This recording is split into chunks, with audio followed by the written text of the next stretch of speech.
Hello students, I welcome you all once again to this channel Prabhavi competition. अब मैं सबका स्वागत करता हूं दोस्तों, और आशा और उम्मीद करता हूं कि आप सभी बहुत अच्छे होंगे, तैयारी भी बहुत जम के कर रहे होंगे।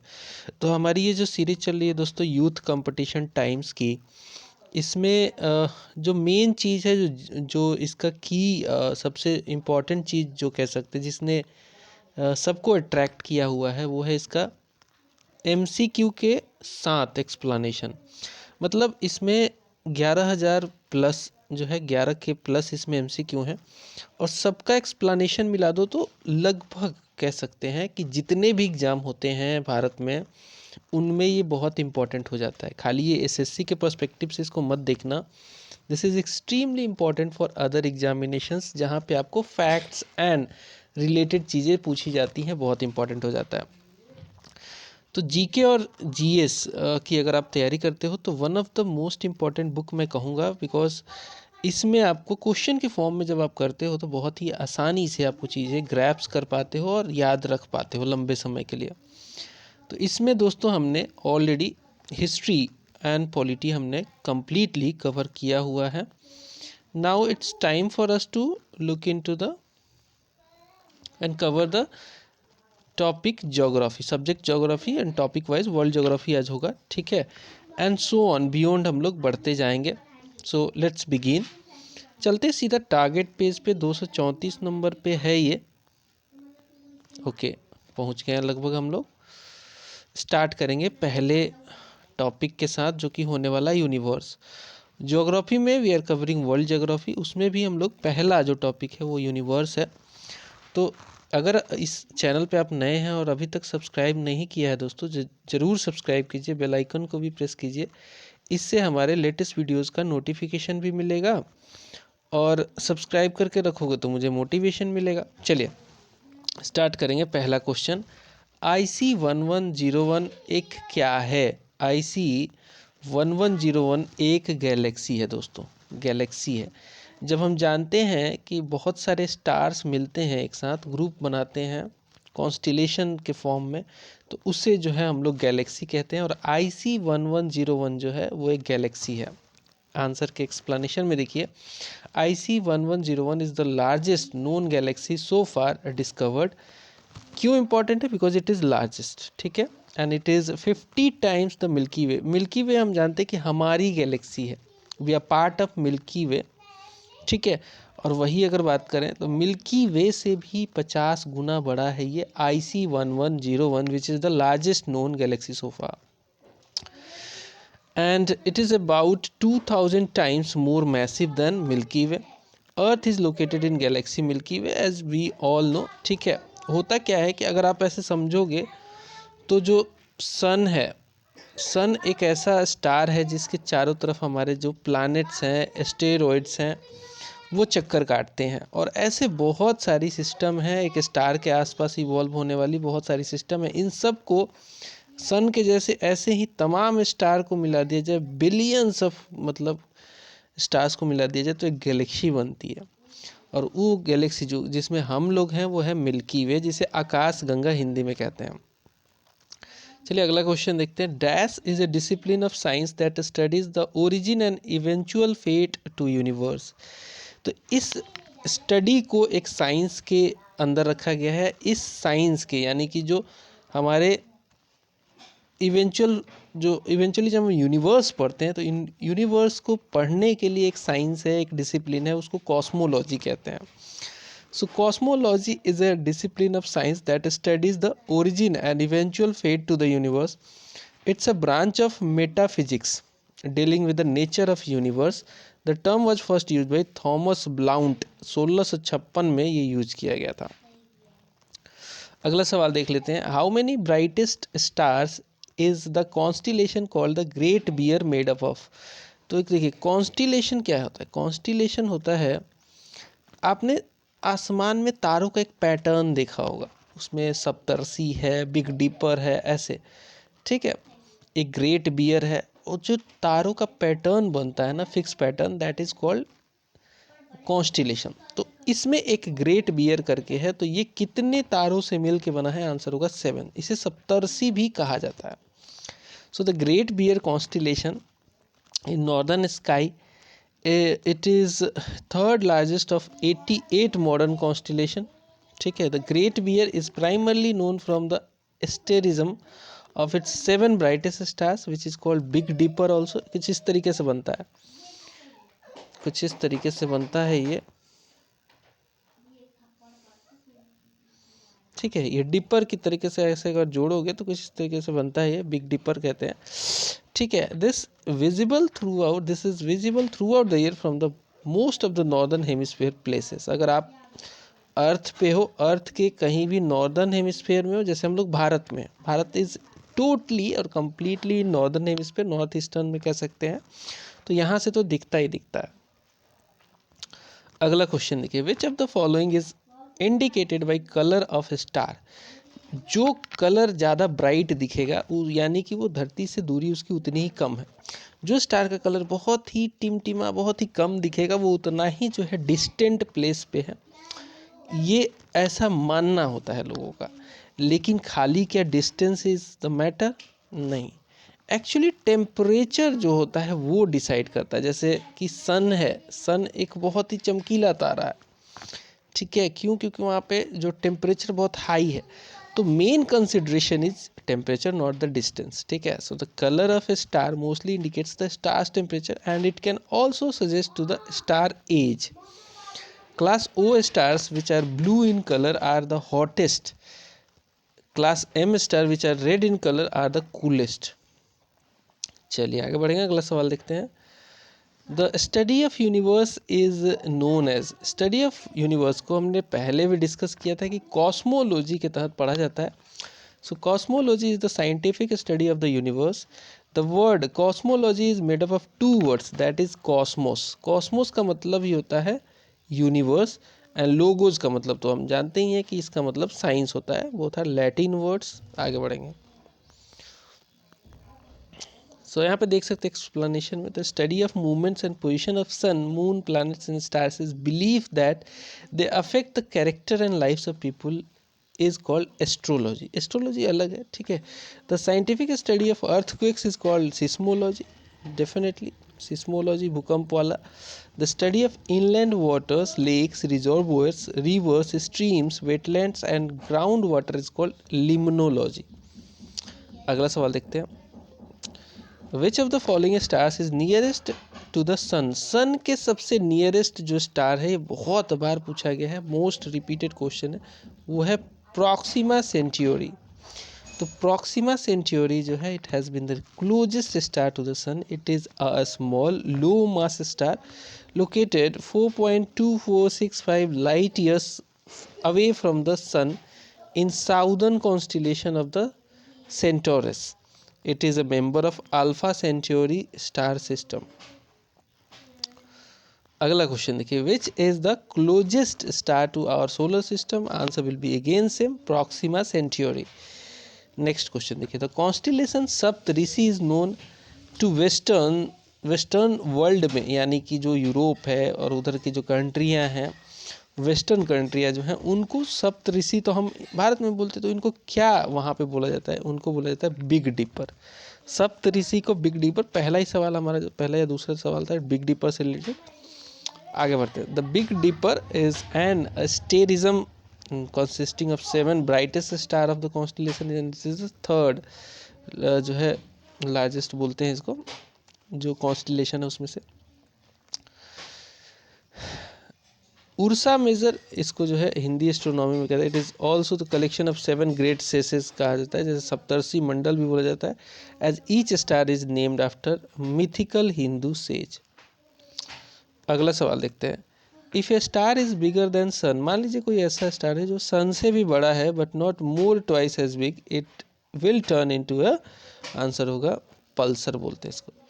अगर कोई स्टार है, बड़ा है सन से बट इतना भी बड़ा नहीं है कि 2 गुने से ज़्यादा बड़ा हो, तो it will be turn into neutron star और पल्सर।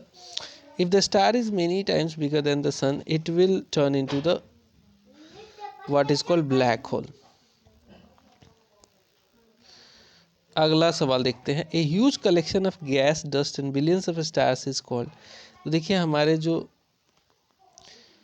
हमारे जो सिस्टम है जहाँ पे गैस होंगे, ठीक है, गैस होगा, बहुत सारा डस्ट होगा, बिलियंस ऑफ स्टार्स होंगे, तो उसको क्या प्लानेट कहेंगे? नहीं, प्लानेट तो यार धरती जैसे हम रहते हैं ना, इसको प्लानेट कहा जाता है। क्या उसको सैटेलाइट कहेंगे? बिल्कुल नहीं, क्योंकि सैटेलाइट जो होते हैं प्लानेट्स के सैटेलाइट होते हैं, तो ये भी नहीं होगा। गैलेक्सी एंड सोलर सिस्टम, तो गैलेक्सी सही आंसर है। यहाँ पे गैस भी होता है, डस्ट भी होता है, और बिलियंस ऑफ स्टार्स होते हैं, मिलके बिलियंस ऑफ स्टार मिलके गैलेक्सी बनाते हैं।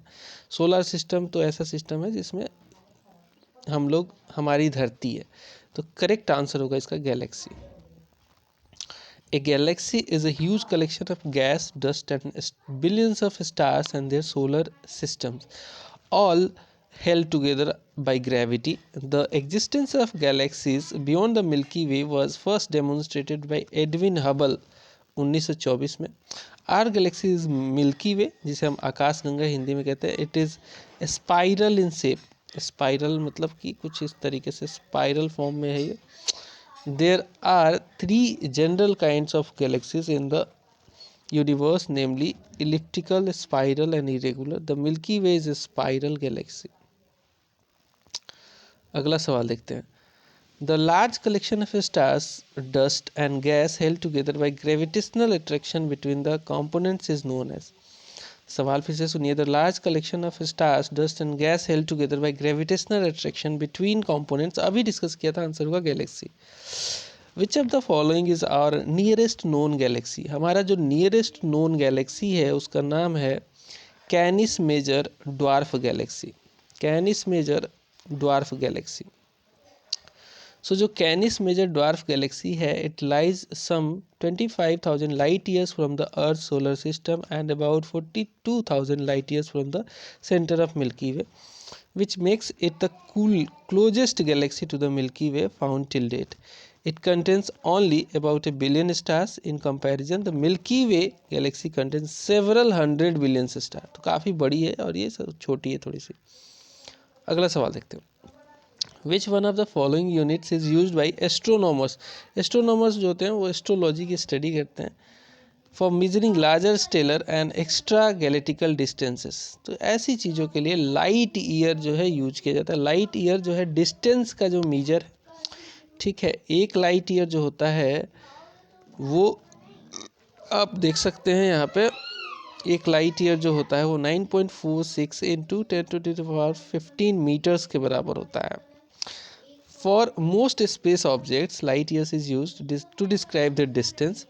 ए light year is a distance light travel in 1 year. Light year का मतलब होता है कि एक साल में जो लाइट जितना डिस्टेंस ट्रैवल करती है। इसके लिए आपको क्या करना पड़ेगा, आपको निकालना पड़ेगा। सबसे पहले तो पता होना चाहिए आपको स्पीड ऑफ लाइट, तो जो कि होती है 3 इंटू 108 मीटर, 3 इंटू 10⁸ मीटर पर सेकेंड स्क्वायर। 108 नहीं होगा यहाँ पे। और उसमें जो है आपको 365 डेज़ को सेकेंड में कन्वर्ट करके जब गुना करोगे तो आपको मिलेगा, ठीक है, आपको मिलेगा डिस्टेंस जो कि मीजर है लाइट ईयर का, तो इतना निकल के आएगा। अगला क्वेश्चन देखते हैं। Serious the brightest star outside solar system is also called. Serious जो है एक ब्राइटेस्ट स्टार है जो कि आउटसाइड सोलर सिस्टम में रहता है। इसका नाम जो है ये डॉग स्टार बोलते हैं। So the brightest star in the sky is Sirius, also known as dog star, और more officially Alpha Canis Majoris बोलते हैं इसको, for its position in constellation Canis Major.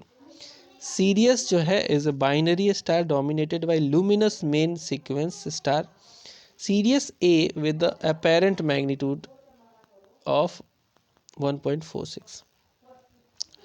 अगला सवाल देखिए। In the life cycle of a star, star का भी एक लाइफ साइकिल होता है। The stage nebula refers to. Nebula initial जो है ये इनका जो है एज होता है जब वो फुली फ्लेज्ड जो है लाइफ में नहीं आए होते। तो नेबुला एक ऐसा जो है स्टेज होता है जिसमें जो है क्लाउड ऑफ नेबुला जो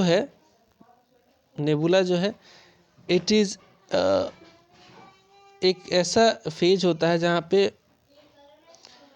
आप देख सकते हैं कि nebula is pulled together by gravity and its begin to spin.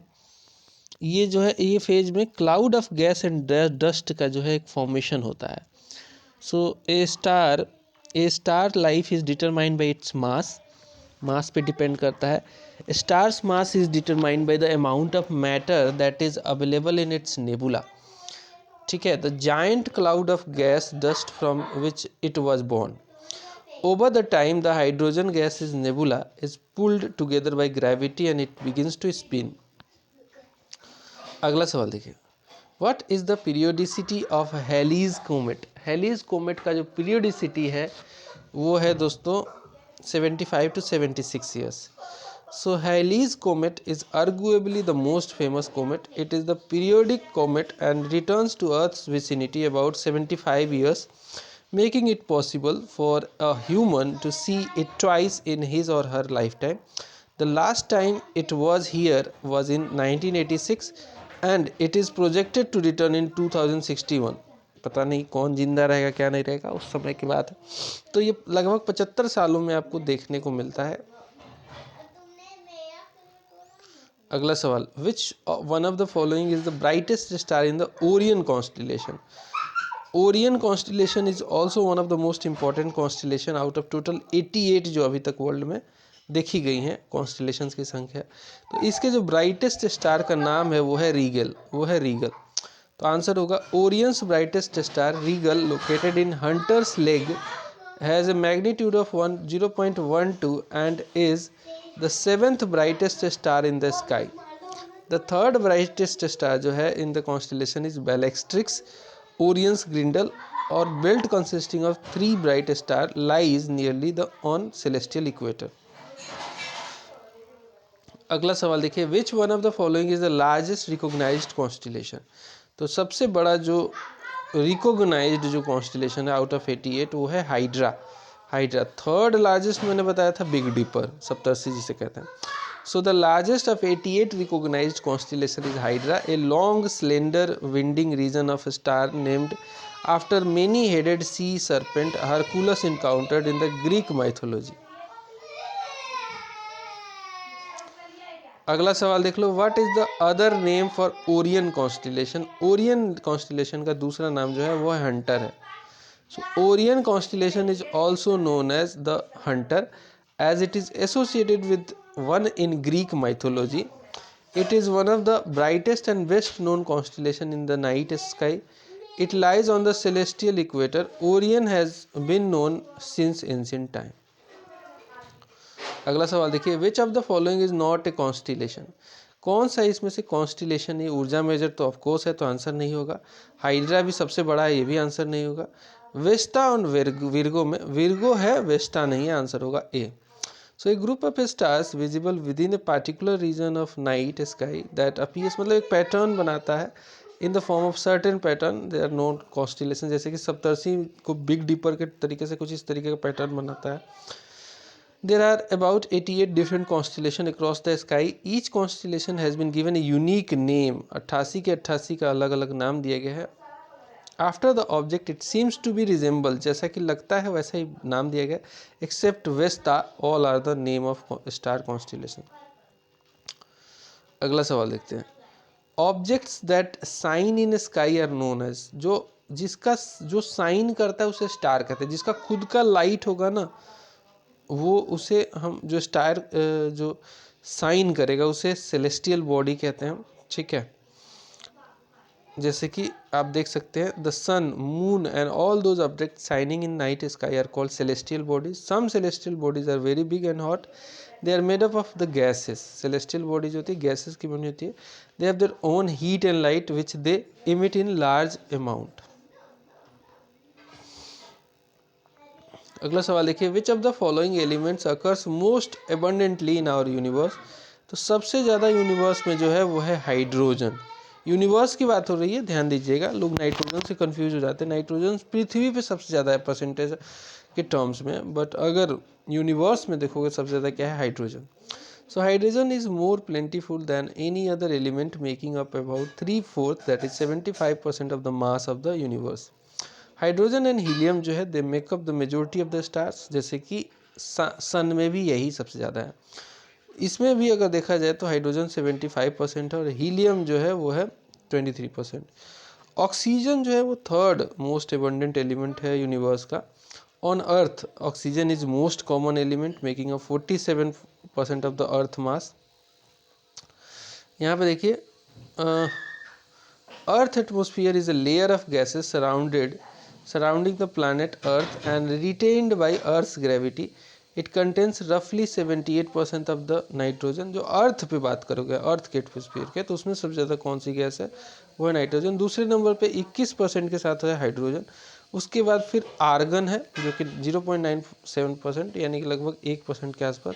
फिर CO2 बहुत कम मात्रा में, बट ये बहुत डेंजरस होती है, ये जो है ना हीट को ऑब्जर्व कर लेती है। Trace amount of other gases and water vapour, इसमें जो है हमारा पूरा कंपोजिशन बन जाता है एटमॉस्फेयर में गैसेस का। अगला सवाल देखते हैं, the earth radius is approximately. Earth का अगर रेडियस आप देखोगे, ये वाला रेडियस मतलब डायमीटर नहीं, यहाँ से लेकर यहाँ तक वाला, ये जो रेडियस है अर्थ का वो कितना है, तो रेडियस जो है वो 6370 किलोमीटर। याद कर लो, बहुत इंपॉर्टेंट है क्योंकि बार बार पूछा जाता है। तो अर्थ is the third planet in order of the distance from sun and the fifth planet in terms of size in planets. Some important facts regarding the earth are as follows। जैसे अर्थ का जो shape पूछा जाता है कई बार, तो अर्थ का जो शेप है वो जियोइड है, मतलब इट्स अर्थ लाइक, ठीक है। द रेडियस ऑफ अर्थ जो है वो 6370 किलोमीटर है, ऑलमोस्ट उसके आसपास ही है। अर्थ का जो मास है वो भी पूछ लिया जाता है कई बार, तो 5.970 इंटू 10⁻24 kg जो है वो अर्थ का मास है। अगला सवाल देखते हैं, the mean distance between the sun and earth is approximately. Sun और अर्थ के बीच में जो डिस्टेंस है वो मीन डिस्टेंस कितना है पूछा जा रहा है, तो वो है total 149.6 million kilometre. Mean distance इसलिए पूछा जा रहा है क्योंकि हम जानते हैं कि अर्थ जो है वो सन का चक्कर लगाती है इलिप्टिकल पाथ में, और इलिप्टिकल पाथ जो है कुछ इस तरीके से बनता है, तो कभी सन इसके इस फोकाई पे होता है, कभी इस फोकाई पे होता है, इसलिए जो है हमें मीन डिस्टेंस निकालना पड़ता है, वो जो है 149.6 मिलियन किलोमीटर है। So the mean distance of earth from sun is 14.696 crore kilometre, जिसे हम 149.6 मिलियन किलोमीटर भी कह सकते हैं। While the minimum distance from sun to earth is 14.70 kilometre. Maximum distance है 15.21 मिलियन किलोमीटर है। Distance from earth to moon जो है वो है 3,84,365 किलोमीटर जो है ये डिस्टेंस है अर्थ से मून का। इसलिए आपको ना मून दिख जाता है, मून जो है सैटेलाइट है अर्थ का। अगला सवाल देखते हैं, what do you call one of the most famous constellations that we can see during summer time in the early part of the night. सवाल फिर से सुनिए, what do you call one of the most famous constellations that we can see during summer time in early part of night. जैसे जैसे जैसे मतलब पहला initial पर ना 8 बजे के आसपास, 8:30-9 बजे के आसपास, तो उस समय जो दिखता है वो होता है उर्सा मेजर। उर्सा मेजर को हम बिग डिपर भी कहते हैं, सप्तर्षि भी कहा जाता है इसे, and it is the third largest constellation among 88 जो अभी तक रिकॉग्नाइज की गई हैं। ठीक है, ये टॉपिक खत्म हुआ। अगला टॉपिक है सोलर सिस्टम। करेंगे सोलर सिस्टम से पहला सवाल देखते हैं। पहला सवाल सोलर सिस्टम से कहता है कि इन the context of natural satellites जैसे कि मून है, मतलब कि देखिए दो तरीके से सैटेलाइट हो सकते हैं। एक तो होता है नेचुरल सैटेलाइट जो कि नेचुरली है, जैसे कि मून है एक अच्छा एग्जाम्पल सन का। इसके अलावा जो है मैन मेड सैटेलाइट्स भी होती हैं, जो कि आपको जो रिसर्च ऑर्गेनाइजेशंस होती हैं स्पेस वाली वो भेजती हैं थ्रू द रॉकेट्स हैं वगैरह जाती हैं। तो in the context of natural satellites in our solar system which of the following statements is not correct. तो नॉट करेक्ट वाला जो है देख लेते हैं, Venus does not have any natural satellite, बिल्कुल सही है, वीनस के जो है बिल्कुल कोई सैटेलाइट नहीं है। सम ऑफ द नेचुरल सैटेलाइट्स, अच्छा वीनस के बारे में बताऊं, वीनस को जो अर्थ का ट्विन भी कहते हैं। नेक्स्ट देखिए, some of the natural satellites have hidden oceans, ये भी बात सही है, स्टडी में ऐसा पाया गया है कि कुछ जो सैटेलाइट्स है उसमें हिडन ओशियंस भी होते हैं। Mercury does not have any satellite, ये भी सही है, कोई नेचुरल सैटेलाइट नहीं है। Only planets have natural satellites, ये जो है स्टेटमेंट गलत है कि ऐसा कंपलसरी नहीं है कि खाली जो प्लैनेट्स होंगी उन्हीं का नेचुरल सैटेलाइट होगा। देखिए प्लैनेट एक ऐसी बॉडी होती है जिसमें खुद का लाइट नहीं होता है, खुद का लाइट नहीं होता है, ठीक है। चलिए, तो यहाँ पे जो आंसर है only planet have natural satellite, ये गलत है, क्योंकि सोलर सिस्टम जो है ये both consist of man made and natural satellite, जो कि मैं शुरू में ही बताया था। Satellites are celestial bodies orbiting planet. Satellite celestial body इसलिए कह रहे हैं क्योंकि खुद का लाइट होता है, इनका खुद का लाइट होता है, गैसेस से मोस्टली बने होते हैं। ये जो ऑर्बिट करते हैं प्लैनेट के, that rotate on its fixed velocity and fixed orbit only. Planets have natural planets. This statement is not correct, rest all are correct. अगला सवाल देखते हैं, which of the following orders of planets is correct as per distance increasing order में from the earth. Earth से increasing order में पूछा है, तो एक निमोनिक से इसका माई very efficient mother just served, कुछ करके है वो लास्ट वाला भूल गया, तो माई वेरी इफिशियंट मदर, यानी कि मरकरी, माई से मरकरी, एम वाला, वेरी से आप देख सकते हैं वीनस, वी वाला, इफिशियंट से अर्थ, मार्स, फिर जुपिटर, फिर सैटर्न, फिर यूरेनस एंड नेपच्यून। फर्स्ट जो 4 हैं ये टेरेस्ट्रियल प्लैनेट कहे जाते हैं, और लास्ट जो 4 हैं ये जोवियल कहे जाते हैं, बिकॉज मोस्टली ये गैसेस से बने होते हैं। खैर, ये हो गई इतनी जानकारी। अब बात करते हैं ओरिजिनल क्वेश्चन पे कि अर्थ से इंक्रीजिंग ऑर्डर ऑफ डिस्टेंस से वो सीक्वेंस बताना है, तो अर्थ देखिए यहाँ पे, तो इसके बाद क्या आ रहा है, मार्स आ रहा है, फिर जुपिटर आ रहा है, ठीक है, फिर सैटर्न, यूरेनस एंड नेपच्यून है।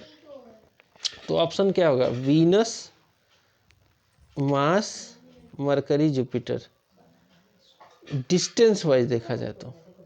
So according to increasing distance from, ये तो सीक्वेंस है इंक्रीजिंग डिस्टेंस से, तो आंसर आपका दिया हुआ है बी, यानी कि Venus, Mars, Mercury, Jupiter. Venus, Mars, Mercury, Jupiter, ये किस तरीके का सीक्वेंस है, ये भी थोड़ा कंफ्यूजिंग है। So according to increasing distance from the earth, the order of planet, Venus, अच्छा अर्थ से है ये, ठीक है, सन से नहीं है, अर्थ से है। डिस्टेंस, अब देखिए सन से डिस्टेंस और अर्थ से डिस्टेंस दो अलग चीज़ें होंगी। अर्थ से डिस्टेंस में देखोगे तो सबसे नज़दीक अर्थ के वीनस है, फिर उसके मार्स है, फिर उसके नज़दीक मरकरी है, फिर जुपिटर है, फिर सैटर्न है, फिर यूरेनस है, फिर नेपच्यून है। तो करेक्ट ऑर्डर बनेगा वीनस, मार्स, मरकरी, जुपिटर। और ये जो है सन से इन प्लैनेट्स की डिस्टेंस है, तो दो अलग अलग चीज़ें, इसमें थोड़ा सा कन्फ्यूजन हो रहा था, बट अभी क्लियर हो गया कि भाई अर्थ से डिस्टेंस पूछा है, ना कि सन से। अगला सवाल देखिए, which amongst the following planets is smallest. देखिए प्लूटो को तो हटा ही दिया गया, सबसे स्मॉलेस्ट प्लैनेट जो था वो ड्वार्फ प्लैनेट हो गया था, उसको हटा ही दिया गया है। बट अभी जो है, अभी अगर साइज में देखोगे तो सबसे बड़ा जुपिटर है, फिर सैटर्न है, फिर नेपच्यून है, फिर यूरेनस है, फिर अर्थ है साइज में। तो अर्थ जो है 5वें नंबर पे आता है साइज के मामले में, वीनस, फिर मरकरी, फिर मार्स, फिर मरकरी। तो सबसे इन ऑप्शन में देखा जाए तो सबसे छोटा क्या दिख रहा है, मार्स, क्योंकि इसमें मरकरी है ही नहीं, मरकरी इधर कहीं भी नहीं है, तो सबसे छोटा क्या होगा, मार्स होगा, स्मॉलेस्ट। अगला सवाल देखिए, our solar system consist of the sun, 9 planets and how many moons. ये बड़ा इंपॉर्टेंट सवाल है, क्योंकि सब तो जानते हैं कि सन है, फिर 9 प्लैनेट हैं, उसमें भी जो है प्लूटो को हटा दिया गया है, तो 8 ही प्लैनेट है, ठीक है। और कितने मून्स है इसमें, तो मून्स की संख्या जो है, ठीक है, आप देख सकते हैं कि among the satellites 79 satellites of Jupiter है, 82 सैटेलाइट्स है सैटर्न के, 27 सैटेलाइट है यूरेनस का, 13 सैटेलाइट है नेपच्यून का, 2 सैटेलाइट है मार्स का, 1 सैटेलाइट है अर्थ का।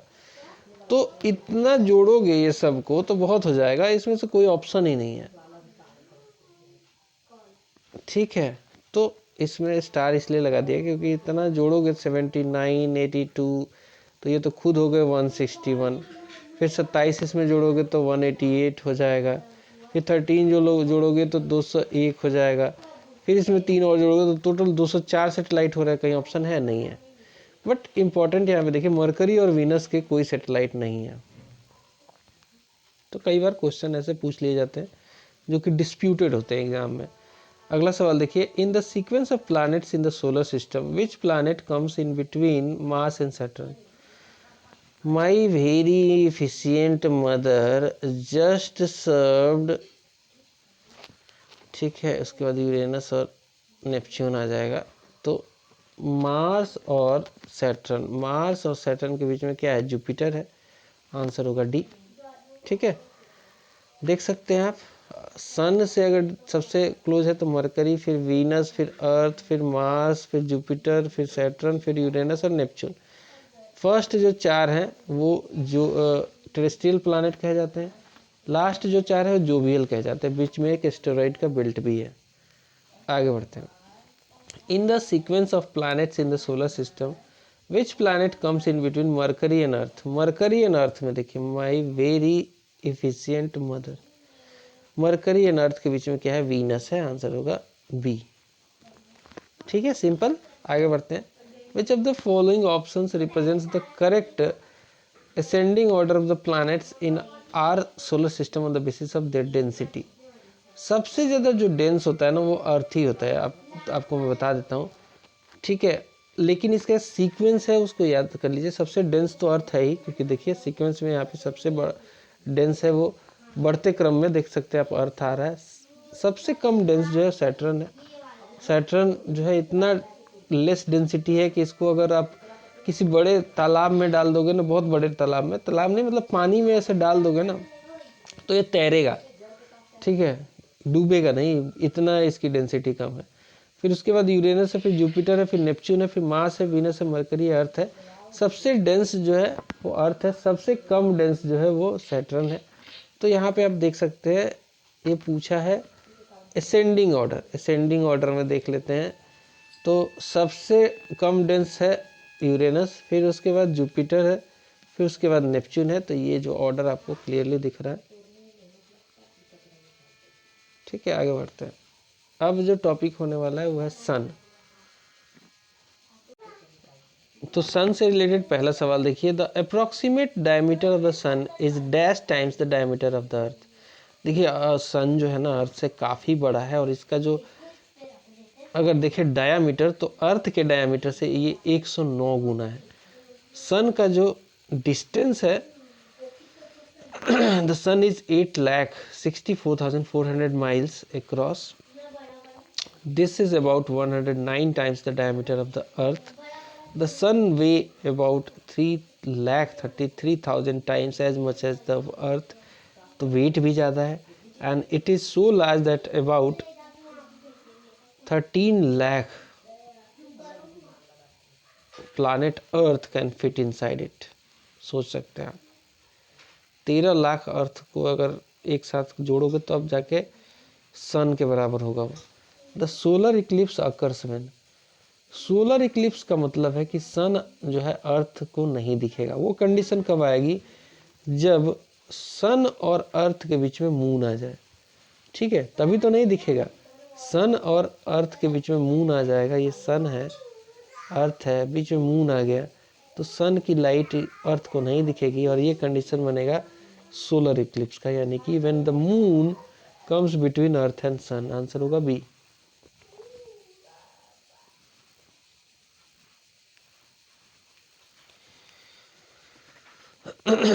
अगला सवाल देखते हैं।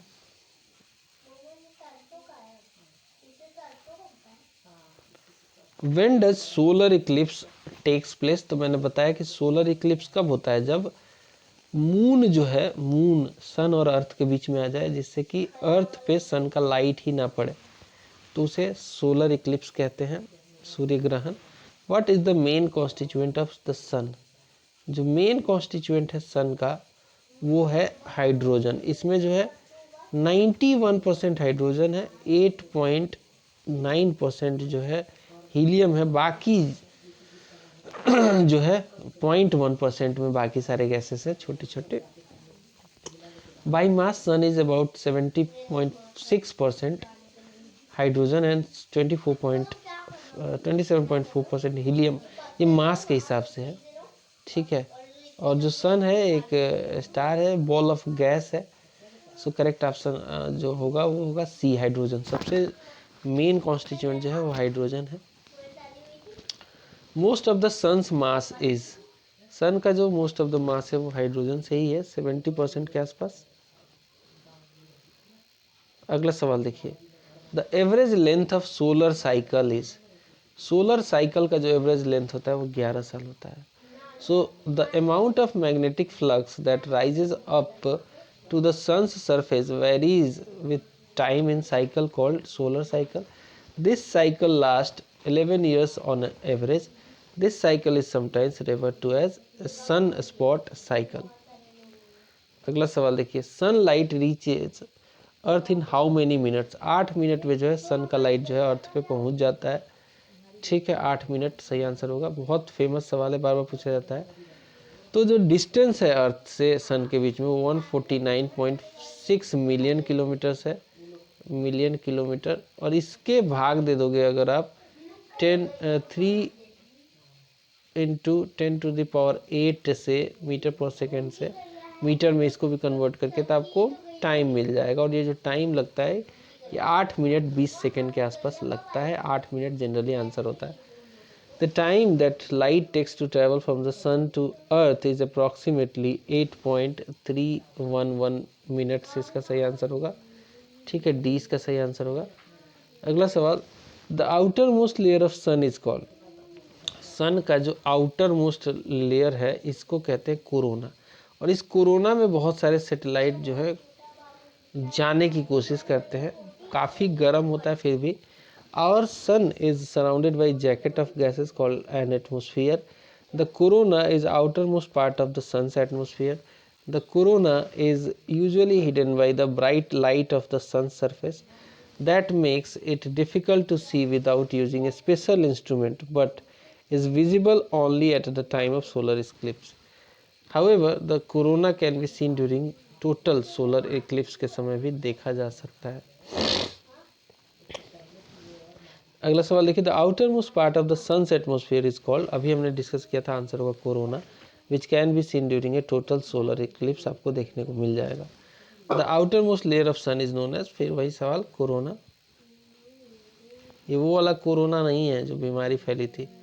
अगला सवाल, sun energy generated by, sun energy जो है नाभिकीय संलयन यानी कि न्यूक्लियर एक प्रोसेस जो कि होता है फ्यूजन का, संलयन जो है फ्यूजन का होता है, फ्यूजन जो है वो विखंडन है। So the sun generates energy in its core via a process called nuclear fusion. During nuclear fusion the sun's extremely high pressure and hot temperature cause hydrogen atoms to come apart and their nuclei, the central cores of the atom, to fuse or combine. दो atom मिलके एक atom बनाते हैं, इसे हम fusion कहते हैं। 4 hydrogen nuclei fuse to become 1 helium atom, but the helium atoms weigh less than the 4 nuclei that combine to form it. Some matter is lost during the nuclear fission. The lost matter is emitted into space as a radiant energy. Next question देखिए, the glowing surface of sun is called, glowing जो surface होता है उसे photosphere कहते हैं। जो glowing surface है सन का उसे क्या कहते हैं, फोटोस्फीयर कहते हैं।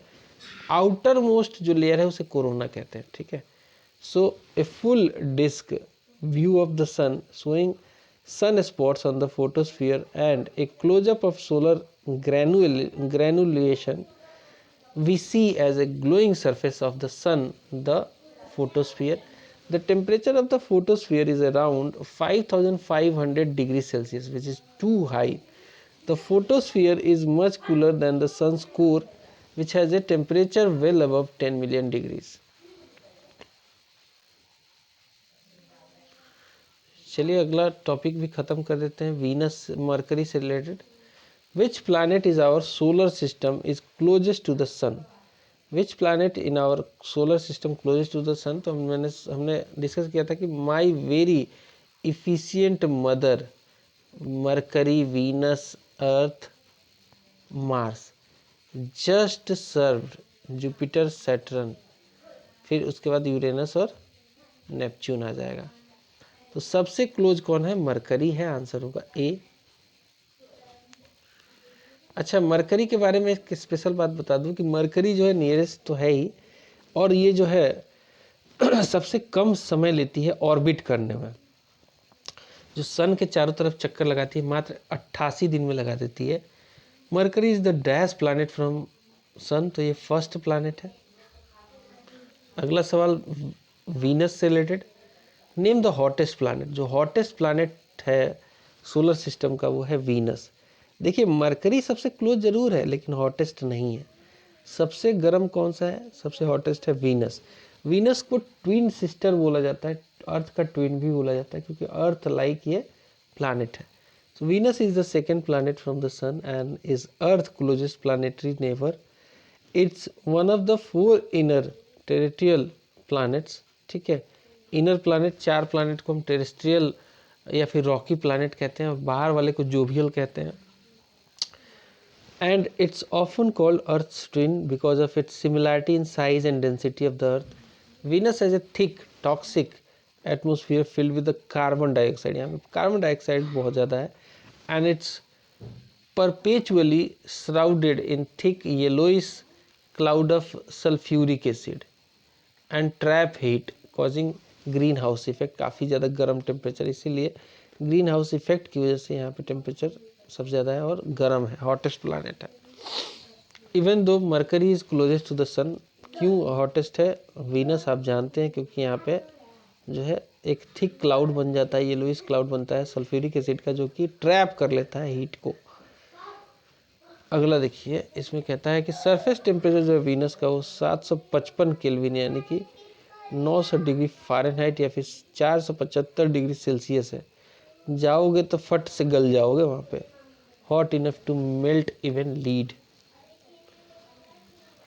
अगला सवाल देखिए, in terms of size Venus ranks number dash in our solar system. तो साइज के मामले में जो है वीनस 6ठे नंबर पे आता है। सबसे बड़ा है जुपिटर, साइज के मामले में सबसे बड़ा है जुपिटर, फिर है सैटर्न, फिर है यूरेनस, फिर है नेपच्यून, फिर अर्थ है, फिर वीनस है, फिर मार्स है, फिर मरकरी है। तो वीनस जो है आप देख सकते हैं रैंक किस पे करता है, 1 2 3 4 5 6। 1 नंबर पे जुपिटर, 2 नंबर पे सैटर्न, 3 नंबर पे यूरेनस, 4 नंबर पे नेपच्यून। ये सब जो है जोवियन प्लैनेट्स है। तो इन जनरल आप देखोगे जोवियन प्लैनेट्स बड़ी होती हैं, ठीक है, साइज में बड़ी हैं। वही अर्थ फिर 5वें नंबर पे है, वीनस 6ठे पे, 7वें पे मार्स और सबसे छोटा साइज में है मरकरी। आंसर होगा 6ठे नंबर पे है Venus. Venus is the dash planet from earth from sun.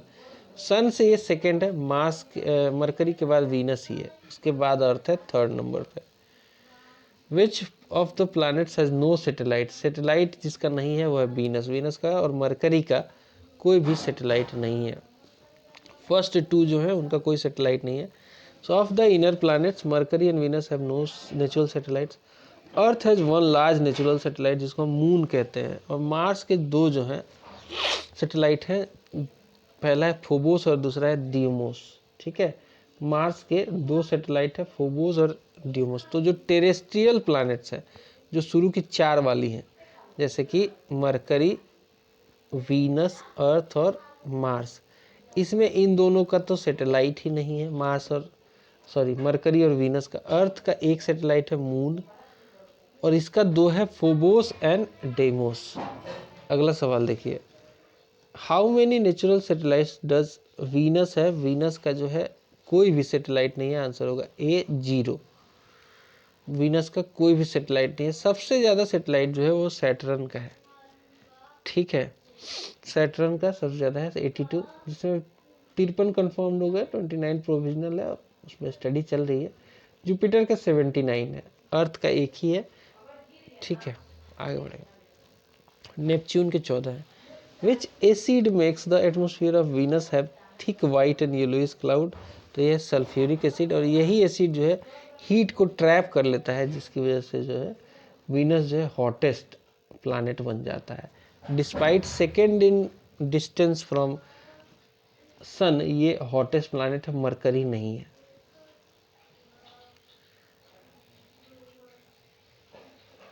Lucifer is another name for which planet. तो लूसीफर जो है वो वीनस को ही कहते हैं। Lucifer is a Latin word that means light bearer and was originally the name of for the planet Venus known as the morning star.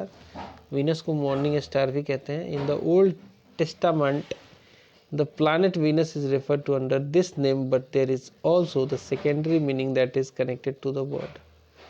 तो चलिए यहाँ पे वीनस खत्म हुआ, अब अर्थ से रिलेटेड सवाल देखेंगे। तो अर्थ यानी कि हमारा प्लानेट, इसका पहला सवाल देखिए, what is the shape of orbit of earth going around the सन।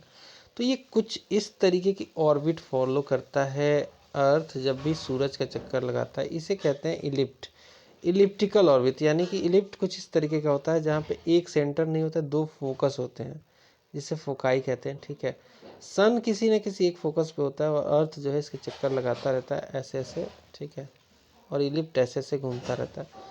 अर्थ जो है इलिप्टिकल पाथ में चक्कर लगाता है सन के। Why earth is called blue planet. Blue planet इसलिए कहा जाता है क्योंकि अर्थ के सरफेस पे 70% के आसपास वाटर है और 2/3 जो है वाटर कवर्ड है। यहाँ पे प्लैनेट पे हमारा जो ये होने की वजह से आप जब स्पेस में जाके इसे देखोगे तो आपको ये दिखेगा blue. So the Earth is third nearest planet to the Sun. In size, it is fifth largest planet. It is slightly flattened at poles. कुछ इस तरीके का इसका जो है शेप बनता है। यहाँ पे थोड़ा फ्लैटेंड है पोल्स पे और यहाँ पे बल्जी है। ठीक है, its shape is described as geoid, यानी कि earth like. Geoid means earth like shape होता है। Conditions favourably to support life are probably found only on earth. From the outer space the earth appears blue because 2/3 जो surface है यहाँ पे water से covered है। It is therefore called a blue planet. Earth is also known as blue planet के नाम से जाना जाता है। 1 एस्ट्रोनॉमिकल यूनिट जो होता है, AU जिसे कहते हैं, 1 astronomical unit represents the mean distance between what. एक जो एस्ट्रोनॉमिकल यूनिट होती है वो सन से अर्थ के बीच की दूरी को बताती है। 1 एस्ट्रोनॉमिकल यूनिट जो होती है जिसमें बहुत सारे मीजर्स हम यूज करते हैं, represents mean distance between the earth and sun. An astronomical unit is approximately 93 million miles, that is 150 million kilometre, जो कि एग्जैक्टली आपका जो है एस्ट्रोनॉमिकल यूनिट यानी कि जो डिस्टेंस है हमारे अर्थ और सन की मीन की जो डिस्टेंस है वो निकल के आती है। The physics phenomenon when in polar regions like Alaska and northern Canada, splendid display of colors is seen in sky is called। तो इसे कहा जाता है ऑरोरा बोरियल्स। बहुत इंपॉर्टेंट सवाल है, बार बार पूछा जाता है। जब आप पोलर रीजन में जाओगे लाइक अलास्का जो कि USA में पड़ता है, नॉर्दर्न कनाडा में, एक splendid display of colours is seen in the sky which is called aurora borealis. And aurora sometimes referred to as light, northern lights or southern light is natural light which display earth sky.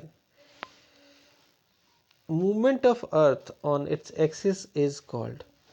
Movement जो है अर्थ का अपने axis पे क्या कहलाता है, इसको revolution कहते हैं या रोटेशन कहते हैं। तो सन के चारों तरफ जो चक्कर काटता है इलिप्टिकल पाथ में, इसे रिवोल्यूशन कहते हैं। और अपने ही एक्सिस पे जो ये घूमता है इसे क्या कहते हैं, इसे रोटेशन कहते हैं। ठीक है, तो movement of earth on its own axis is called rotation, while movement around the sun is called revolution. The axis of the earth, which is an imaginary line, makes an angle of 66.5 degree। यानी कि जो अर्थ जो है बिल्कुल ऐसे axis नहीं है, इसका एक इमेजिनरी लाइन है। आपको एग्जैक्ट लाइन नहीं मिलेगी। इमेजिनरी लाइन का मतलब है कि आपको इमेजिन करना है कि अपने एक्सिस पे ये घूम रही है। और ये जो है बिल्कुल सीधी नहीं है, ये एक्चुअली कुछ इस तरीके से है। तो ये जो है ना, ये यहाँ पे 23.5 डिग्री झुकी हुई है, यानी कि जो ये एंगल बनेगा ये वाला, ये 66.5 डिग्री का बनता है। 23.5 डिग्री झुकी हुई है, इसलिए जो एंगल बनता है वो 66.5 डिग्री का बनता है ऑर्बिटल प्लेन से। The plane formed by orbit is known as orbital plane. The earth takes about 24 hours to complete 1 rotation अपने एक्सिस पे। एंड रोटेशन की वजह से जो है एक रोटेशन जो है वो अर्थ डे कहलाता है। This is the daily motion of the अर्थ। ठीक है, दिन और रात रोटेशन की वजह से होते हैं। सेकेंड जो मोशन करता है ये रिवोल्यूशन है, जो कि 365 दिन और 6 घंटे में पूरा करता है सन के चारों तरफ चक्कर लगा के, और 1 साल कहा जाता है इसे। अगला सवाल देखिए, the movement of earth around the sun in a fixed path और ऑर्बिट इज कॉल्ड, इसे हम रिवोल्यूशन कहते हैं, अभी डिस्कस किया था हमने। सन के चारों तरफ एक फिक्स पाथ में जो है चक्कर काटना, इसे रिवोल्यूशन कहते हैं। Which of the following helps keep earth atmosphere in place, earth का जो एटमोसफियर, जो अर्थ के चारों तरफ गैसेस, क्लाउड ऑफ गैसेस है, इसे एटमोसफियर कहते हैं।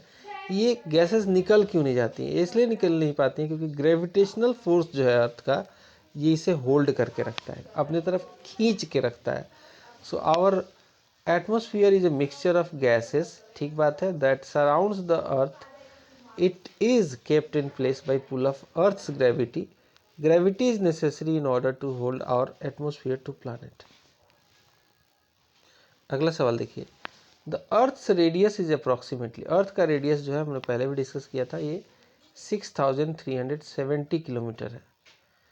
नासा के गबार्ड स्पेस फ्लाइट सेंटर से ये मेजर किया गया है। अर्थ सोलर रेडियस जो है वो 3.950 यानी कि 6356 किलोमीटर है। पोलर रेडियस मतलब थोड़ा सा अलग अलग है। Using those measurement the equatorial circumference circumference जो है यानी कि परिधि, वो 24,901 माइल्स यानी कि 40,075 किलोमीटर है। टोटल सरफेस एरिया जो है अर्थ का वो है 197 मिलियन स्क्वायर माइल्स या फिर 510 million square kilometre total surface area. अगला सवाल देखिए, why the Earth is having its own atmosphere, क्योंकि ग्रेविटी जो है इसे होल्ड करके रखता है। ग्रेविटी क्या है? ये ग्रेविटेशनल फोर्स है अर्थ का, ठीक है, जो कि एटमॉस्फेयर को अपने तरफ खींच के रखता है। इसीलिए अर्थ के चारों तरफ आपको क्लाउड ऑफ गैसेस, जिसे हम एटमॉस्फेयर कहते हैं, चिपका रहता है। What is the position of earth when it is at the greatest distance from the sun? Aphelion और पेरी हीलियन दो टर्म याद रखना। देखिए होता क्या है कि अर्थ जो है एक इलिप्टिकल पाथ फॉलो करती है, जिसमें सन जो है किसी न किसी फोकाई पे होता है। इलिप्ट में 2 फोकस होते हैं जिसे फोकाई कहा जाता है। तो अर्थ जो है जब सन के जो फारदेस्ट डिस्टेंस पे होता है, मान लो कि सन यहाँ है और अर्थ यहाँ पे है, तो ये फारदेस्ट पोजीशन हो गया, ठीक है। सन यहाँ है, अर्थ यहाँ है, तो ये नियरेस्ट पोजीशन हो गया। इस पोजीशन को हम कहते हैं अप हीलियन, फारदेस्ट वाले को, क्लोजेस्ट वाले को कहते हैं पेरी हीलियन। तो यहाँ पे ग्रेटेस्ट डिस्टेंस पूछा है यानी कि फारदेस्ट वाला पूछा है, आंसर होगा अप हीलियन। और एक डेट है जब ये अप हीलियन पे आता है। सो 4 जुलाई को अर्थ जो है usually reach at the point of its orbit where it is farthest from the sun. किस डेट को जाता है? 4 जुलाई को। And this position is called aphelion. This location in Earth's orbit puts the planet about 94.5 million miles from the Sun. The point in the orbit where the Earth is nearest to the Sun is called perihelion. अगला सवाल देखते हैं, On which day of the year is the Earth farthest from the Sun at position called aphelion? Answer होगा 4 जुलाई, अभी discuss किया था। What is the distance from the center of the Earth to the center of Moon called? अर्थ और moon, अर्थ का जो है satellite है moon, इसके सेंटर से इसके सेंटर का डिस्टेंस कितना होता है? इस डिस्टेंस को क्या कहते हैं? इस डिस्टेंस को कहते हैं, इस डिस्टेंस को कहते हैं orbital radius of the, orbital radius of the moon. So the distance from centre of the earth to the centre of moon is called orbital radius of moon. On average, the distance is about 3,82,900 kilometers from the moon's center to the earth's center. The point on the moon's orbit closest to the earth is called perigee and the point farthest away is apogee. अब ये दो, ये closest वाला perigee और अपोगी है दूर वाला। जब अर्थ का जो है मतलब थोड़ा सा डिस्टेंस अलग अलग हो जाता है, ठीक है, तो दूर सबसे जब होगा मून ऑर्बिट में तो उसे कहेंगे अपोगी, और सबसे नियरेस्ट होगा तो होगा perigee. Which among the following is false about earth. Earth से रिलेटेड क्या गलत है? It is the densest planet, बिल्कुल सही है। अर्थ से ज़्यादा डेंसिटी किसी की नहीं है, ठीक है। सबसे डेंस जो है अर्थ है। फिर आता है it is the fifth largest planet, ये भी सही है। पांचवा लार्जेस्ट प्लानेट है। जुपिटर, यूरेनस, सैटर्न, इन सब के बाद पांचवें नंबर पे आता है। फिर Earth is also known as red planet, नहीं, रेड प्लानेट जो है नहीं कहते, इसको ब्लू प्लानेट कहते हैं, क्योंकि यहाँ पे 2/3 से भी ज़्यादा पानी है एरिया पे। तो इसलिए जब आप स्काई से देखोगे, ऊपर से देखोगे, तो अर्थ जो है ब्लू दिखता है, इसलिए इसे ब्लू प्लैनेट भी कहा गया है। तो ये गलत है और हमें गलत ही पूछा है, आंसर होगा C. Earth is the dash planet from earth, तो अर्थ जो है थर्ड प्लैनेट है सन से। सन से सबसे नज़दीक मरकरी है, फिर वीनस है, फिर अर्थ है। In terms of size Earth ranks number 5 in our solar system, answer होगा ए, पांचवें नंबर पे। पहले भी डिस्कस किया था, नंबर 1 पे होगा आपको सबसे बड़ा जो होगा वो है जुपिटर, फिर सैटर्न है, फिर यूरेनस है, फिर नेपच्यून है, गैस जायंट्स हैं, ठीक है। But larger than the 3 other Rocky planet, mercury, Mars और वीनस से बड़े हैं। Evidence suggest that life on earth has existed for about, तो ऐसा माना गया कि लाइफ जो है अर्थ पे 3.5 बिलियन ईयर्स पहले से शुरू हो गई थी। सो एविडेंस जो है वो सजेस्ट करता है that the life on earth has existed for about 3.5 billion years ago. The earliest known fossils on Earth date from 3.5 billion years ago, and there is evidence that biological activity took place even earlier. Dash is the time taken by Earth to return to a given point in its orbit with reference to a fixed star. इसे कहते हैं हम लोग साइड्रियल year. तो साइड्रियल year क्या होता है? साइडेरियल जो रियल ईयर होता है, it is exact amount of time taken by earth to orbit the sun. This orbital period is measured with respect to the position of fixed stars. A sidereal year is then the time taken by earth to travel in its orbit around the sun and return to this exact position. अगला सवाल देखिए, what is the mean temperature of the earth? Mean temperature जो होता है अर्थ का, वो होता है, मीन टेम्परेचर पूछा है, वो होता है 26 डिग्री सेल्सियस।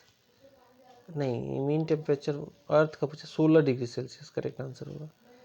जो मीन टेम्परेचर है अर्थ का, इट इज़ 16 डिग्री सेल्सियस या फिर 61 डिग्री फ़ारेनहाइट भी कहेंगे। अल एजीजियन रीजन जो है लीबिया का, यहाँ पे सबसे ज़्यादा टेम्परेचर, वार्मेस्ट प्लेस है, ठीक है, 58 डिग्री सेल्सियस। वही अगर आप वोस्तोक चले जाओ अंटार्कटिका में, तो ये कोल्डेस्ट प्लेस है जहाँ पे टेम्परेचर -87.5 डिग्री सेल्सियस होता है। In which direction does the earth rotates around its axis? तो ये जो है अर्थ का जो रोटेशन है वेस्ट टू ईस्ट जाता है, ठीक है, वेस्ट से ईस्ट कुछ इस तरीके से रोटेट होता है अर्थ, और एक दिन में अपना रोटेशन कंप्लीट करता है 24 घंटे में, जिससे दिन और रात होता है। Who was the first to measure the circumference of Earth? पहला व्यक्ति जिसने सर्कमफियरेंस नाप दिया अर्थ का, वो है इरेटोस्थनीस। So the first known person to calculate the circumference of Earth was a Greek astronomer, Eratosthenes. During his lifetime, between the 3rd and 2nd century BC, he observed the zero shadow at noon in Sini at summer solstice and concluded that it was on the Tropic of Cancer. अगला सवाल देखिए, earth revolves around sun, who was the first one to represent this theory? Earth जो है sun के चक्कर काटती है, ये थियरी दिया था पहले कॉपरनिकस ने। कॉपरनिकस जब रेनेसां का पीरियड चल रहा था यूरोप में, उस समय एक बहुत ही महान एस्ट्रोनॉमर थे। 1473 से 1543 के बीच में पोलैंड के रहने वाले थे, and as the father of modern astronomy भी इनको कहा जाता है कॉपरनिकस को। He was first modern European scientist to propose that Earth and other planets revolve around the Sun और the heliocentric theory of the universe इन्होंने दिया था। अगला सवाल देख लीजिए, how is the shape of earth describe. तो ये जियोइड या फिर कह सकते हैं कि ओबलेट स्फेरॉइड इसका जो है शेप है। जियोइड मतलब होता है अर्थ लाइक। तो देख सकते हैं यहाँ पे ओलबेट स्फेरॉइड और oblate ellipsoid is an ellipsoid of revolution obtained by rotating an ellipse about its shorter axis। Axis पे ये जो है बल्ज, ये थोड़ा सा फ्लैटेंड है अर्थ, ये डिस्टेंस ज़्यादा है ये डिस्टेंस है, ठीक है। It is the regular geometric shape that most nearly अप्रॉक्सीमेट्स the shape of earth. Spheroid describing the figure of the earth or other celestial bodies called reference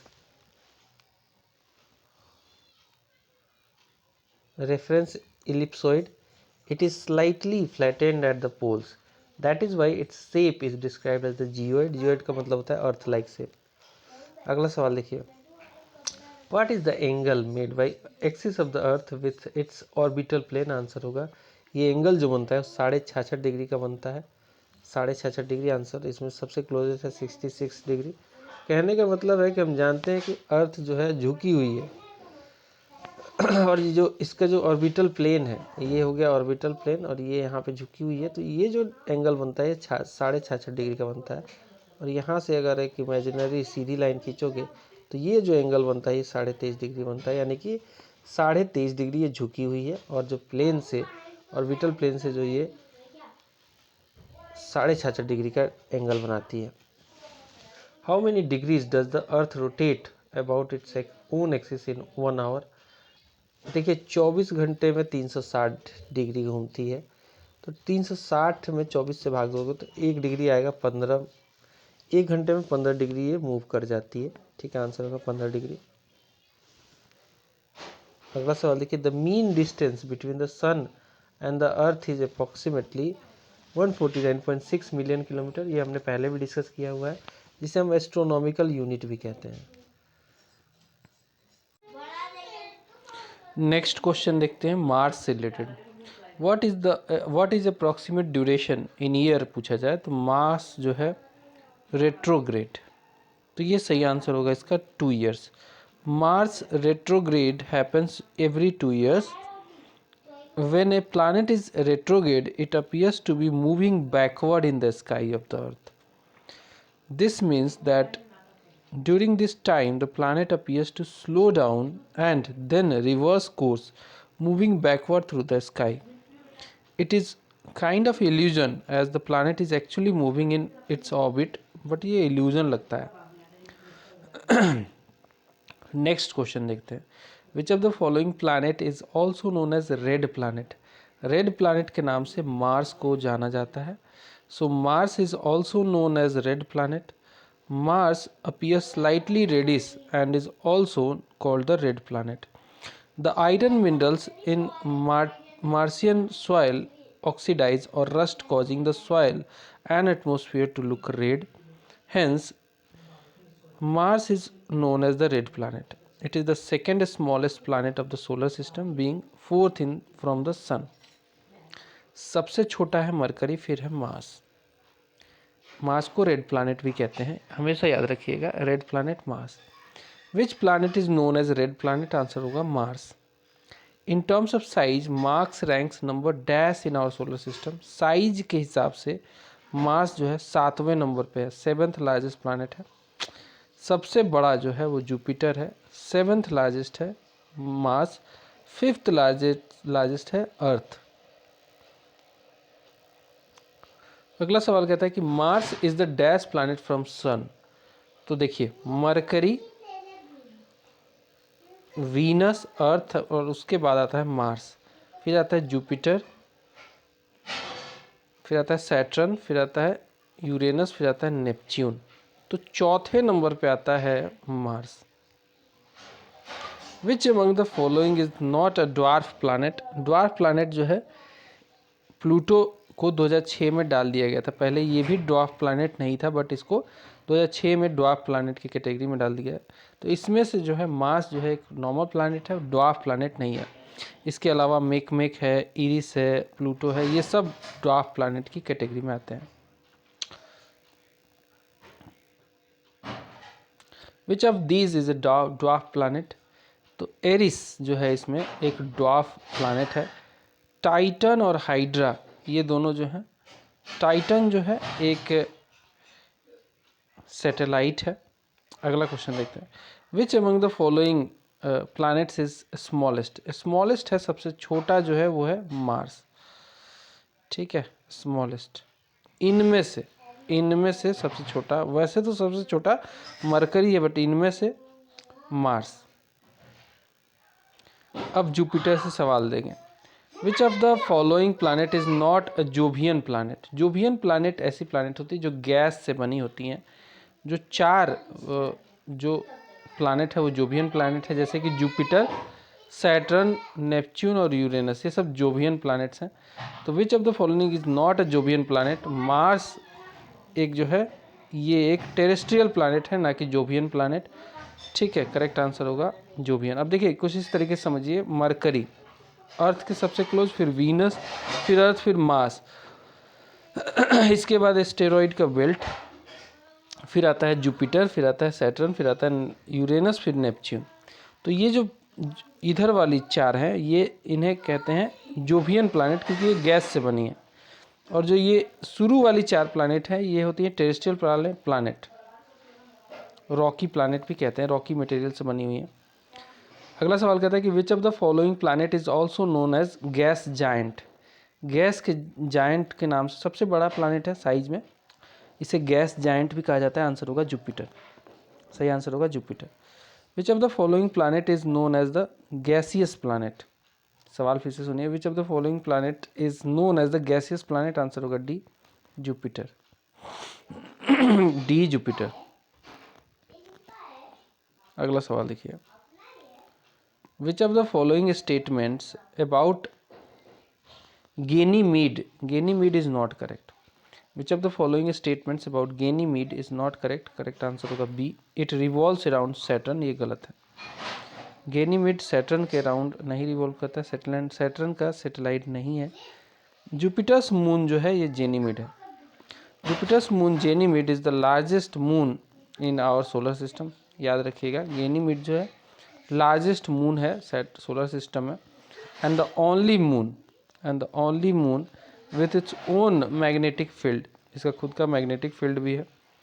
it was discovered by Galileo on 7 January 1610।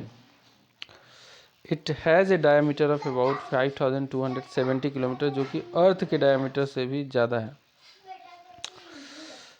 Jupiter which makes it larger than the planet mercury, it और अच्छा diameter है ना, diameter है ये, radius नहीं है, radius actually नहीं है, डायमीटर मरकरी से बड़ा है। It orbits Jupiter at a distance of 10,70,000 kilometre. It is ninth largest object है सोलर सिस्टम का, इंक्लूडिंग सन का भी मिला के देखा जाए तो नाइन्थ लार्जेस्ट जो है ये ऑब्जेक्ट है। ठीक है, it is the largest without a substantial atmosphere, इसमें एटमॉस्फेयर है ही नहीं। अगला देखिए, Ganymede is by far the largest moon in our solar system, orbits around the planet Jupiter, अभी डिस्कस किया था। Ganymede is by far the largest moon in our solar system. Which satellite does it orbit? तो correct answer होगा Jupiter. In terms of size Jupiter ranks number 1 है size में, सबसे बड़ा largest planet है जुपिटर। सबसे छोटा कौन सा है कमेंट करके बता देना। Which planet has the maximum number of satellites? सबसे ज़्यादा सैटेलाइट सैटर्न का है 82 सैटेलाइट है सैटर्न का, 79 है जुपिटर का। अच्छा यहाँ पे देखिए, as per the correct approximation, अभी तो 83 है, तो अभी के हिसाब से सैटर्न है। यहाँ पे आंसर जुपिटर दिया हुआ है, क्योंकि देखिए as per the current approximation Saturn has the maximum number of satellites in solar system 82. At the time of explanation Jupiter was leading examination के समय में जुपिटर सबसे ज़्यादा सैटेलाइट था उस समय, तो उस समय के हिसाब से सही है, बट अभी के हिसाब से तो सैटर्न ही है। Europa is a natural satellite of, answer होगा जुपिटर। यूरोपा हो गया, गैनीमीड हो गया, ये सब जुपिटर के सैटेलाइट है। Europa is one of the Galilean moons of Jupiter along with Ganymede and Callisto. Astronomer Galileo Galilei got the credit for discovering these moons, चाहे वो गैनीमीड हो, इसके अलावा आपका ये यूरोपा हो, कैलिस्टो हो।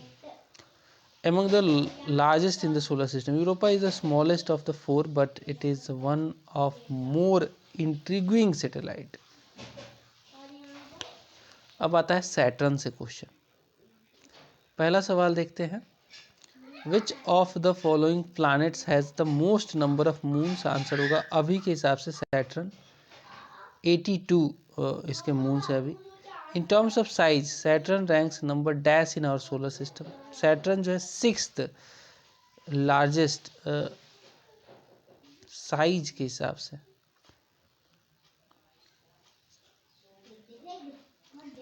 सेकेंड लार्जेस्ट है साइज के हिसाब से। ओनली जुपिटर जो है इससे बड़ा है। मीन रेडियस जो है सैटर्न का वो 36,184 माइल्स है।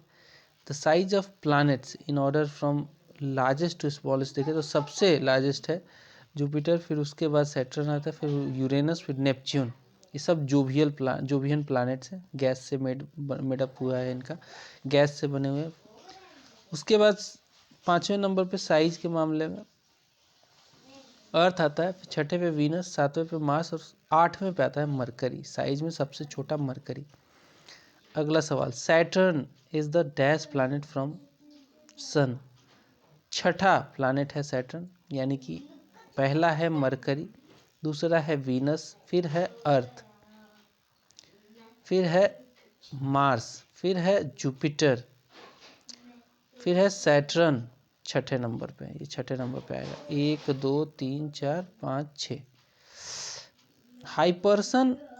Hyperion is the name of one of the moons of, answer होगा सैटर्न। हाइपेरियन जो है it is one of the satellites of Saturn. It is largest non spherical moon among more than 200 moons that are in our solar system. Largest non spherical, sphere के form में नहीं है ये। Hyperion was discovered in September 1848 both by English astronomer William Lassell and American astronomers father and son duo William Cranch Bond and George Philip Bond independently of the other. It is a potato-shaped satellite. Hyperion differs from most others in that it is not a spherical satellite. Saturn takes 29 years 5 months to complete one orbit around the sun. पृथ्वी 1 साल में करती है, 29 साल 5 महीने लग जाता है इसको। 10 घंटे 40 मिनट में ये अपने एक्सिस पे मूव कर जाती है, ठीक है, स्पिन कर जाती है अपने एक्सिस पे, यानी कि रोटेशन जो है इसका कम समय में हो जाता है। सैटर्न के 82 मून्स हैं। अगला सवाल देखिए, in terms of size Titan occupies the dash place among the natural satellites in our solar system. ठीक है, गैनीमीड के बाद जो है साइज के हिसाब से सेकंड पे है Titan. In terms of size Titan occupies second place among the natural satellites. और टाइटन किसका सैटेलाइट है? ये सैटेलाइट है सैटर्न का। Titan is largest moon of Saturn and second largest natural satellite in solar system. Which among the following is not an inner planet? Inner planet यानी कि terrestrial planet नहीं है। तो टेरेस्ट्रियल में कौन कौन सा आता है? मरकरी आता है, वीनस आता है, अर्थ आता है और मार्स आता है। तो मरकरी नहीं होगा, नॉट एन इनर प्लानट, तो मरकरी नहीं होगा, वीनस नहीं होगा, अर्थ नहीं होगा। सही आंसर क्या होगा? सैटर्न होगा। सैटर्न एक आउटर प्लैनेट है, जोवियन प्लैनेट। अब देखेंगे question related to Uranus, Neptune and Pluto. सवाल number 104, the longest duration of the year happens on which of the following planet. सबसे लंबा ईयर जो होता है प्लानट नेपच्यून का होता है, क्योंकि इसको सबसे ज़्यादा समय लगता है रिवोल्यूशन में, अर्थ का एक चक्कर काटने में इसको 165 साल लग जाता है। वही अगर सैटर्न की बात करें तो ये 29.5 ईयर्स में कंप्लीट करता है। यूरेनस 84 साल में करता है। बाकी तो इधर डेज में करते हैं शुरू वाले। जुपिटर 11 साल 11.89 ईयर्स लगता है इसको। नेपच्यून को 165 साल लग जाता है। Triton is the moon of which planet. Triton जो है नेपच्यून का मून है। नेपच्यून के भी 2 प्लैनेट्स हैं, 13 प्लैनेट्स है sorry. Triton is largest of Neptune's 13 moons. It is unusual because it is only large moon in our solar system that orbits in opposite direction of planet's rotation. A retrograde orbit करता है ये। planet ऐसे rotate करता है तो ये ऐसे rotate करता है। Triton consists of crust of frozen nitrogen over an icy mantle believed to cover a core of rock and metal. Triton's thin atmosphere is composed mainly of nitrogen with small amounts of methane. अगला सवाल देखिए, Which is the first planet discovered with the aid of telescope? Answer होगा Uranus. Uranus is the 7th planet from the sun, was discovered in 1781. It was also the first planet to be discovered using a telescope, as Mercury, Venus, Mars, Jupiter, Saturn जो है all bright enough to be easily visible to the naked eye. इसको telescope से देखना पड़ा था। Which of the following is dash? Which of the following dash is not considered as a planet within Earth solar system? Pluto को 2006 के बाद से इसको जो है ड्वार्फ प्लैनेट की कैटेगरी में डाल दिया गया है। Pluto is now not considered as a planet within earth solar system. अगस्त 2006 में, एक्चुअली 16 नहीं होगा, इंटरनेशनल एस्ट्रोनॉमिकल यूनियन ने डाउनग्रेड कर दिया था इसका status as dwarf planet. This means that from now onwards only rocky worlds of inner solar system and gas giants of outer solar system will be designated as planets. There are 8 planets in our solar system, जिसमें Mercury, Venus, अर्थ, Mars, Jupiter, Saturn, Uranus और Neptune है।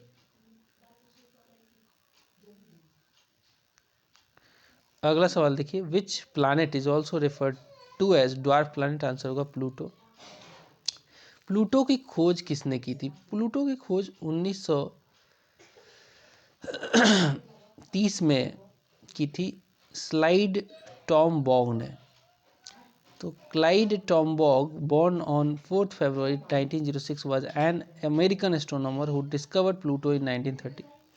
He also discovered several clusters of stars and galaxies, studied an apparent distribution of extragalactic nebulae, and made observation of the surfaces of Mars, Venus, Jupiter, Saturn and Moon. Which is the coldest planet. सबसे दूर जो होगा वही तो coldest होगा। अर्थ से सन से सबसे दूर है, और वैसे भी ठंडा है काफ़ी। -224 डिग्री सेल्सियस यहाँ पे टेम्परेचर रहता है। 8th प्लानट है सोलर सिस्टम का coldest. In terms of size Neptune ranks number dash in our solar system. Size के मामले में चौथा सबसे बड़ा प्लानट है। Uranus is the dash planet from sun. Uranus जो है ये 7th नंबर का प्लानट है सन से। आखिरी जो है नेपच्यून है। In terms of size Uranus का नंबर कितना है सोलर सिस्टम में? तो यूरेनस जो है दूसरे नंबर पे आता है आफ्टर जुपिटर। तीसरे नंबर पे आता है, सॉरी, तीसरे नंबर पे आता है after Jupiter, Saturn and Uranus फिर आता है। ठीक है, उसके बाद Neptune, earth, Venus, Mars, Mercury. अब मून से रिलेटेड सवाल देख लेते हैं, कुछ सवाल और है। Planetary scientist call the thin gases envelope around the moon as the dash. इसको ल्यूनर एग्जोस्फीयर कहा गया है। प्लानिटरी जो साइंटिस्ट है they prefer to call the thin gases envelope around the moon as lunar एग्जोस्फीयर since it is so Neptunus that the gas atoms very rarely collide with each other. While the Earth का जो atmosphere है, Earth atmosphere near mean surface level sea level contains 10 to the power 19 atoms in a cubic centimeter of volume. The lunar exosphere contains 10 to the power 4 to 10 to the power 6 atoms in cubic centimeter. तो काफ़ी thin है ये. Argon 40, which is one of the isotopes of noble gas, is an important constituent of the lunar exosphere. अगला सवाल देखते हैं. The weight of an object on moon is equal to dash of its weight on the earth. तो 1/6 होता है, क्योंकि g की value जो होती है मून पे, वो g की वैल्यू अर्थ के 1/6 होती है. हम जानते हैं कि वेट बराबर होता है mass into acceleration due to gravity. तो 1/6 यहाँ पे वेट हो जाता है मून पे as compare to that of the weight of जो होता है अर्थ पे आपका किसी भी ऑब्जेक्ट का. ए bomb explodes on moon, you will hear its sound on earth after how many minutes? आप सुनोगे ही नहीं, क्योंकि कोई भी जो है एटमॉस्फेयर नहीं होता है मून पे. तो मून पे एटमॉस्फेयर होता ही नहीं है, तो आपको आवाज़ वहाँ पे सुनाई नहीं देगी, बिकॉज साउंड का नेचर होता है कि it needs medium to travel. What is the study of moon called? Moon की स्टडी को कॉस्मोलॉजी तो पर कहते नहीं है, इसको कहते हैं सेलेनोलॉजी. स्टडी ऑफ मून को सेलेनोलॉजी कहते हैं. कॉस्मोलॉजी कहते हैं स्टडी ऑफ यूनिवर्स को. इरिडोलॉजी कहते हैं study of natural remedy for iris of eye को. प्लानेटोलॉजी कहते हैं स्टडी ऑफ प्लैनेट्स को. The term blood moon is use to refer to what? Blood moon use किया जाता है लूनर इक्लिप्स के लिए. Blood moon occurs when Earth moon is total lunar eclipse. While it has no special astronomical significance, the view in sky is striking as the usually whitish moon becomes red or ruddy brown. What is the radius of moon? Moon का radius जो है 1.74 into 10⁶ metre है.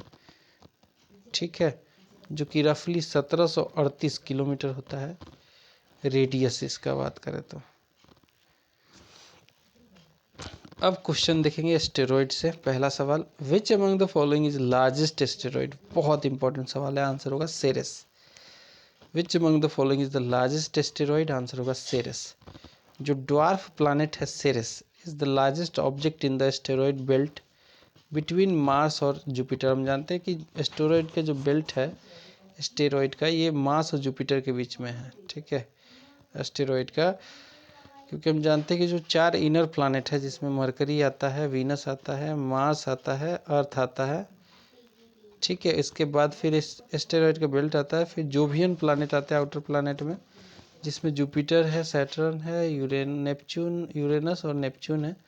इस बीच में जो ये asteroid है, इसमें सबसे बड़ा जो ऑब्जेक्ट है वो है ड्वार्फ प्लैनेट सेरेस, जो कि एक एस्टेरॉइड है.